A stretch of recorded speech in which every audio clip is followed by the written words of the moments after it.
Up next, we discuss National Coming Out Day on a roundtable. Stay tuned.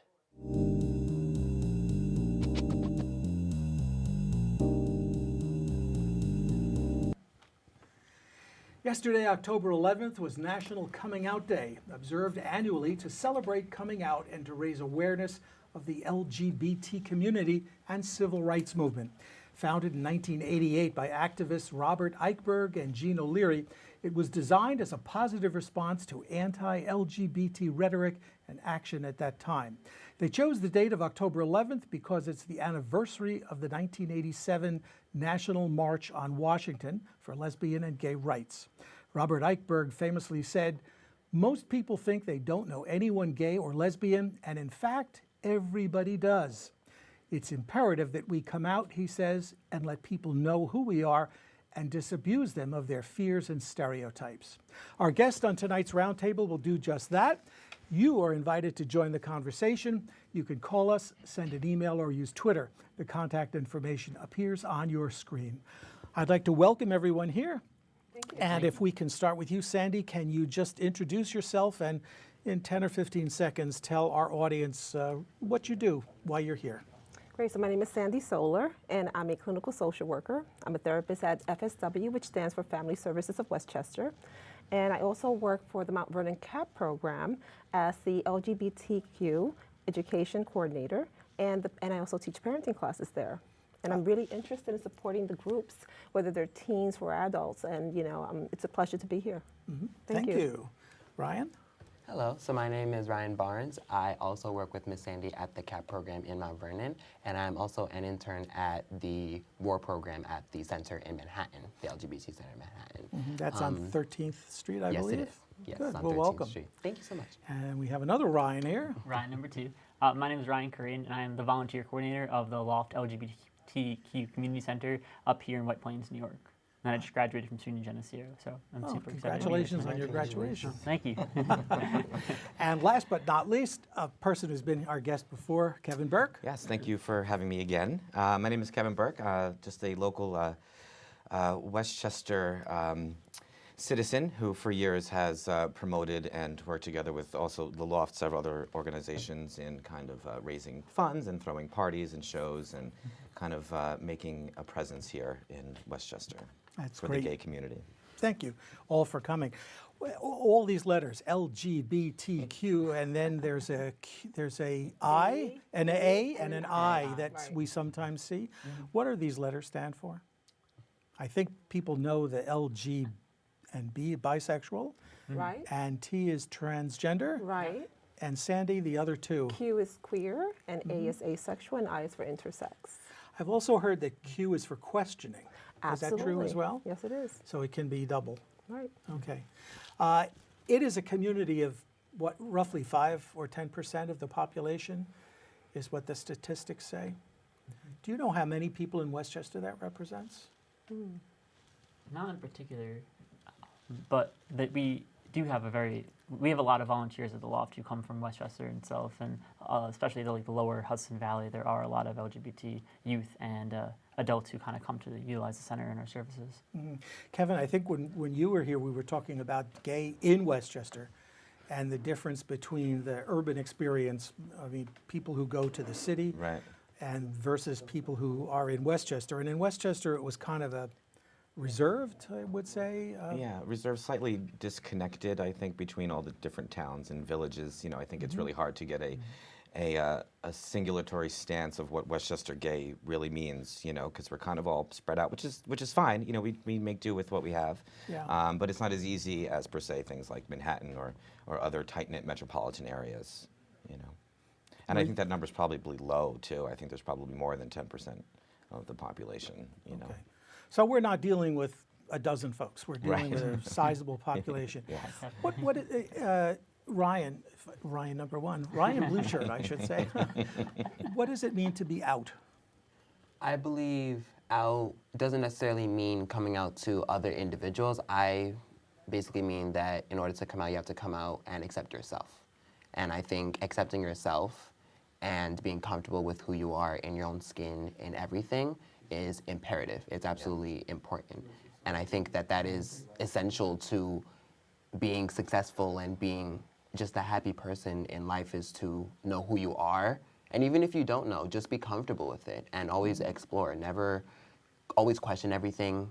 Just be out. Just know yourself, I think. Kevin, does coming out mean the same thing, or is it more public than you accept yourself, and is there another step?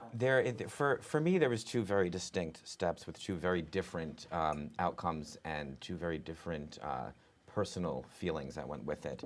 I first came out at a young age, well, teenager. You know, I mean, I love that every day people come out younger and younger, and I think it's fantastic.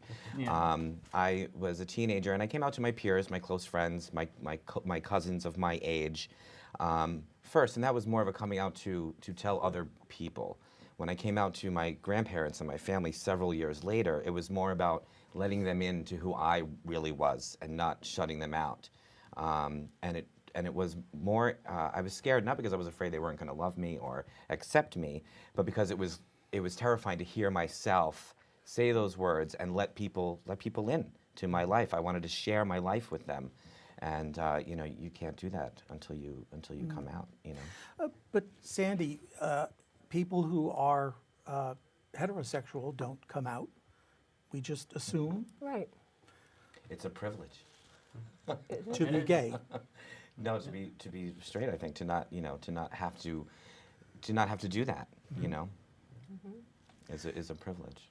So is coming out something that's sort of forced because the majority of the population has a different orientation than LGBTQ? And that's something. The fact that we keep adding letters to this and changing it around really speaks volumes as to how much the gay and lesbian community really encompasses so many different people. Yeah. And that's why, coming out was so important, because every time somebody comes out, people are like, what's the big deal? Why do you got to come out? Well, not only for your own individual peace of mind and to be the person that you really are, which has a positive impact on your community and your family around you when you can be the true person to them that you really are. But also, like we touched before we started, is really breaking down those stereotypes. The more people that come out, the more people realize that, there's, it's not such a, terrible thing. It's not, a heresy. And, your neighbor is probably gay or the next block over. I think there was at the LOFT an author who recently came out with a book about misconceptions of LGBTQ folks, and I'd like to get into that for a second, but we have a question, and maybe Sandy, this is for you. What should parents say to a kid coming out, or what does a kid coming out want or need to hear? Well, the one thing that they want and need to hear, I'll answer the second question first, is acceptance. It's really important. The parents, what I recommend that they do is just to listen, really. As much as they want to react and have something to say about it, or try to contradict what the child or the teen or the adult is thinking or saying to them at that moment, they should just take a breath, take a step back, and just listen, because it's really a time that's very, very hard. There's a lot of pressure. There's a lot of acceptance seeking, a lot of things going on with the hormones, right, in the body, et cetera. So it's really just about, just kind of taking a step back and allowing that child to open up to you so that you can have that communication that's essential, so that the transition for the child and yourself is easier. And I should add for the audience that we're going to tell you about some resources that are in Westchester and also in New York City. And Sandy is one of the LGBTQ-friendly therapists that I think the LOFT maintains a list of. Yes. And so we'll tell you about that toward the end of the interview, so keep watching. What does it mean to be in the closet then, and closeted? I guess, for lack of better terms, it's to be in the closet, for me, was to pretend to be heterosexual. Like Kevin kind of said before, there is privilege in being heterosexual, because for me, you never, and for everybody on the LGBTQ spectrum, you never really stop coming out, because you can be out to your family and your friends and your coworkers, but if you quit your job and you get a new one, you come out then. If you have a stranger, you have a conversation with a stranger in the middle of the street and they ask about your partner, you say, oh, I have a boyfriend, I have a girlfriend, I have a partner, and you just came out to somebody else, essentially. So for me, kind of being in the closet was not accepting myself that I identified as gay, but also like when I talked to everybody else, they just assumed that I was heterosexual because I didn't correct them. And we have another question from a viewer. Is coming out a generational thing? Do younger people reject the idea of needing to, quote, announce being gay when straight people don't? Maybe you could take that one, Brian. Definitely. Brian, sorry. No problem. I remember actually doing a public speech about this to one of the groups at Roar very recently, and I believe that coming out culture, as I like to call it, is becoming more and more, it's evolving, I believe, and I believe that people do it in very creative ways, but I also believe that people, since we are so diverse, we should not assume anything. And I think that coming out is almost like, it shouldn't be a thing to come out. I really don't think it should be, because I think we should all be loving and accepting of everyone, no matter what their gender or sexuality might be. But I feel that people feel the need to come out to be validated by the world, to be accepted, and just to know that I am this and you should accept me as another human being. I believe that we're all human beings, obviously, so I think that we should all accept and love each other. So I think coming out culture is just evolving, and I think it should end up not being a thing. You agree with that, Ryan? Yeah, I totally agree. Like nowadays, sometimes there's a pressure to come out. Like I was just having a conversation with my boyfriend yesterday on like National Coming Out Day about how sometimes there's the pressure to come out, you know. But to be honest, like you shouldn't ever really have to come out, and it kind of stinks right now in society where there are so many people, even in Westchester County per se, you know, who are anti-LGBT, who won't take the time just to understand that, you know, my relationship is just as valid as yours. And I would love for us as a society to get to a point where you don't have to come out at all, because, you know, then that just means that you're just accepting somebody for who they love. And honestly, like, loving my boyfriend really doesn't affect your life by any means, and who you love doesn't affect mine. So, what about the concept of outing someone? Like, against his or her will, I would imagine, or desire. Somebody who says, who reveals that somebody else is LGBT or Q. It's rude, you know. I mean, it's not. It's you know. I would liken it to any other kind of dark family secret, maybe, or a personal, private issue that somebody has. You don't go, you know, telling other people that, you know, that's their business. You know, you have a moment in time to make a clear decision to become a very good friend and an ally and help this person, or to not and be detrimental. Okay, we've got another viewer question. What about coming out as an adult or a married man? We've been talking about youth coming out, and you were saying more and more youth are coming out. What about someone in middle age, or someone who's even married and realizes that she or he is gay? Go ahead. I think that it's easier for an adult, right? Because they're already gone past that acceptance stage most of the time as a teen, where you're trying to fit in, et cetera. At this point, you know, if you're like, you know, 30, 40, 50 years old, right? You're able to kind of feel more at ease with who you are. And sometimes you really don't care what other people think at that point, right? But as a teen, it's a lot of pressure to fit in and to be accepted. We're going to be talking about some of the pros as well as maybe some of the cons and perhaps the role of religion, but we need to take a little bit of a break right now for a public service announcement. We'll be right back, the Local Live, talking about Coming Out Day.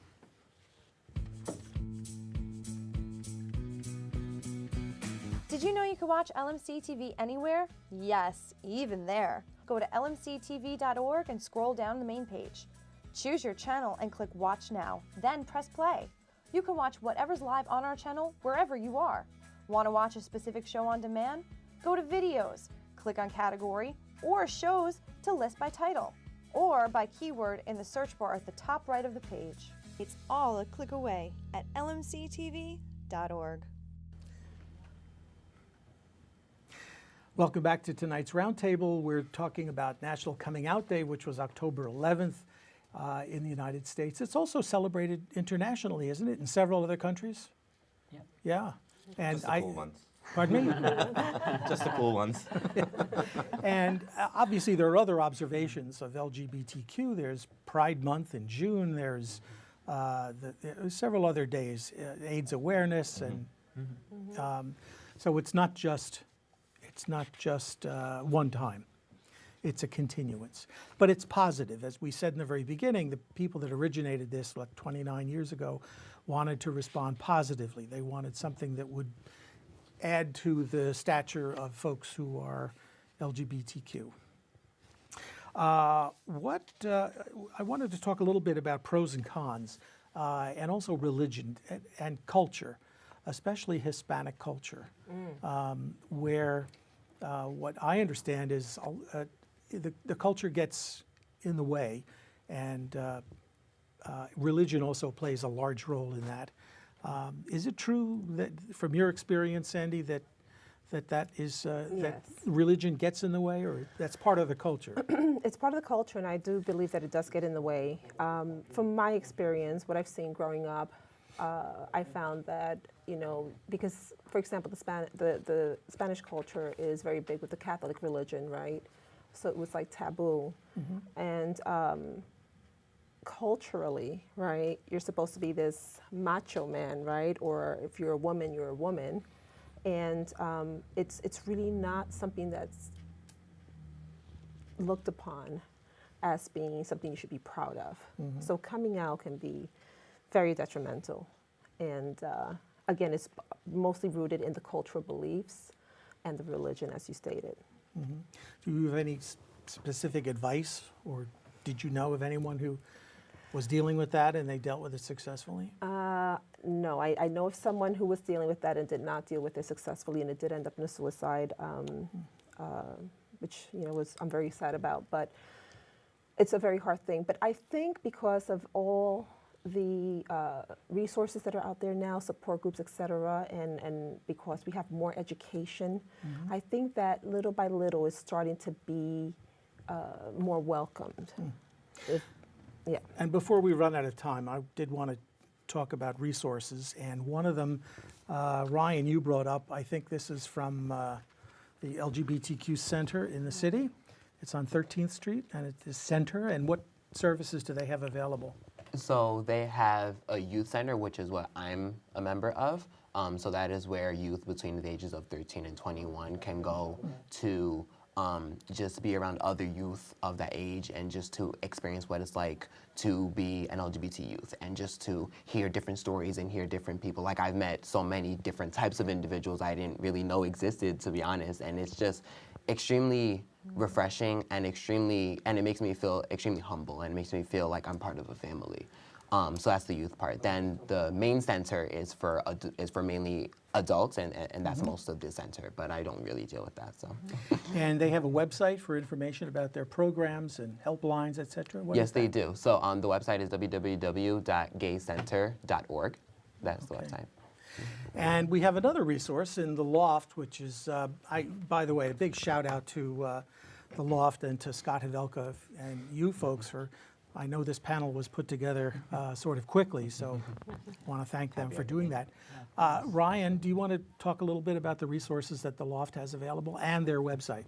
Yeah, of course. Well, the website is www.loftgaycenter.org, and it's actually kind of funny because before we were talking about coming out as you're older, and the LOFT actually has a program called Silver Connections, which is meant for those 55 plus, actually, and the program encourages those who I guess are above their teenage and young adult years to kind of still engage in socialization. Like, there's 2 open houses per month, and one of the open houses is taking place this Saturday, actually, and it's when the Kindness Project is happening, and the Kindness Project essentially is being run by a student from Sarah Lawrence College, and it's kind of reminding everybody to still be kind to others amidst all of this political, tragedies that's happening for the U.S. right now.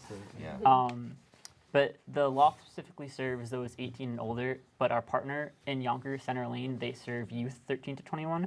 I've done some work with them in the past. Center Lane? Yeah. Yeah, it's a great organization too, especially for youth. It is, yeah.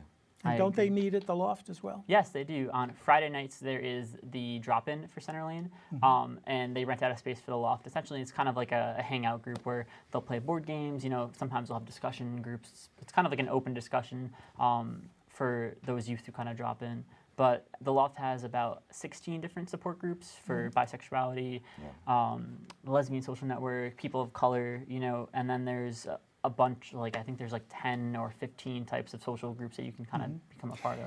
And I also know that at the Loft there's the P-flag Yes. of Westchester meets. That's parents And friends families. of lesbians and gays. Yes. PFLAG, I got it.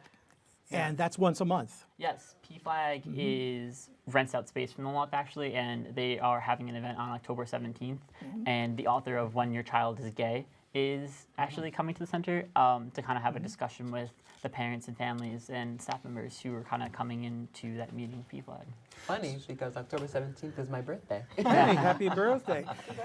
And you were talking earlier, Ryan, about accepting yourself, and it's a path that you travel. So when you tell your friends and your family, you can't expect that they would instantly understand and accept. They have to follow a path of their own too, right? Absolutely. Give them time, as you said, give them time, Sandy. We have another question that they're telling me is on the prompter. Advice for someone who knows they are LGBTQ but doesn't accept himself or herself. What do you do? That's tough. What's advice? Well, it's also Yeah, tough to that give is. advice. You know, advice is loaded most of the time. Just and it's hard to put yourself in other people's shoes. You know, but I would just remind them that they are not alone, and there are these services. And I think once you discover that it's not this terrible burden to have to be part of the gay community, I think it's a process, for one's own self, to grow. So what do you young people think? What would you tell someone who doesn't accept himself or herself? I actually do have personal experience with that. I did have a really good friend who wasn't such a good friend at the time, but he did come to me for some advice and things like that. And he was very much struggling with those things. And he saw how since I just have such a bubbly personality, he saw that I was extremely comfortable with myself. And he almost envied me as to like, how were you able to, he almost saw it as like a supernatural thing. It's like, how are you able to accept yourself in such an awesome way? And I'm just like, I almost said like, you just have to do it, but again, it's very hard to put people, to put yourself in other people's shoes. So I believe he was dealing with much more, he was dealing with a lot more family problems because he does come from a very religious family, and I think that was a very big part of why he couldn't accept himself. So I think coming out to people you are very, very comfortable with is extremely, extremely important. Funny story about when you said coming out and like how hard that might be with friends and family, because I really didn't have a coming out experience, really. My mom, like, I didn't really sit her down and was like, Mom, I'm gay.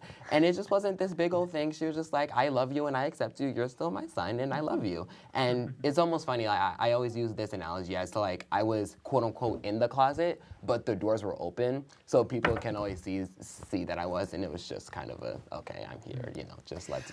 But in contrast, Sandy, you just mentioned a while ago about the suicide rates of this population.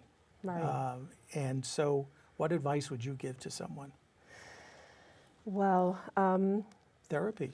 therapy about- is definitely an What about option. seeking therapy? Seeking therapy, and I don't mean just for the teen that's coming out, also for the parents, Yeah. for the family. Family therapy is it's wonderful. And I have a short story as well. I have a teen who realized she was bisexual and she was failing in school. She started getting depressed, anxiety. She came to me. We started having sessions, and I said, "What do you think would help you?" She says, "For my mom and my dad to find out and for them to know." So we actually planned a session, and it was very interesting, I have to say. And I'll just call her Mary. And she sat there. She was twirling her fingers and putting holes in her sweater. And I said to her, "Whenever you're ready." And I said to the parents, "She's got a great secret she wants to share with you guys." I said, "Can you just be open and just love her no matter what comes out of her mouth?" And they were like, "What's happening? What is she gonna?" Could you just like accept whatever it is? Just listen. And she took 2 minutes. She finally looked up and she told them. and they sat there with their, mouths wide open. But then the dad said, I don't care what you are. I love you. And I just have to say from that moment on, her grades have gone up. She's really depressed. I mean, I get chills just thinking about it. I've seen a whole 360 transformation with this young lady, and she's doing fabulous. And we've had, I would say, about 8 to 10 family sessions, and things are kind of normal now. And she feels accepted, she feels loved. So I always say, that's the key. It's all about listening, being open, and loving, and just accepting. We're out of time, unfortunately. We could go on. The audience obviously has seen some of the decor that we have around here, the pride flag, and I believe and this is the trans flag. Yes, it is. And so you might see these around for National Coming Out Day. You can buy them at the Loft if you're interested. Okay, and we've have free ones at we've the got the center. LOFT website, we've got the center's website, and if you missed any of those websites, you can always watch our program online. We archive all of our shows on YouTube. I want to thank you all for sharing your coming out stories and advice for the LGBTQ community. We'll be back with more of the Local Live right after this.